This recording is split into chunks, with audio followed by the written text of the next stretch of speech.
কষ্টগুলো আর লুকাতে পারছি না। এখন নিজে শেষ হয়ে গেলেই এই গল্প শেষ। কে বলেছে গল্প শেষ? তুমি কি ভাবছো দুনিয়াটাই মানে শেষ? দুনিয়াতে তুমি চললা ফিরলা মৃত্যুবরণ করলা, দুনিয়াটা শেষ? না, দুনিয়া শেষ না। তুমি শুরু দেখেছো, এখনো শেষ দেখো নাই।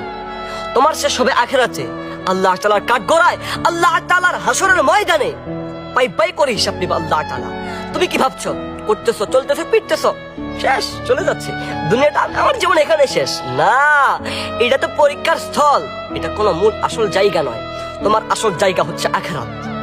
তুমি দুনিয়া দেখেছো, তবে আখিরাত দেখোনি। তুমি কবর দেখেছো, তবে কবরের আযাব দেখোনি। তুমি আল্লাহ তাআলার নাম শুনেছো, তবে আল্লাহ তাআলার ভালোবাসা এবং কি আল্লাহ তাআলার শাস্তি সম্পর্কে তোমার কোনো ধারণা নেই।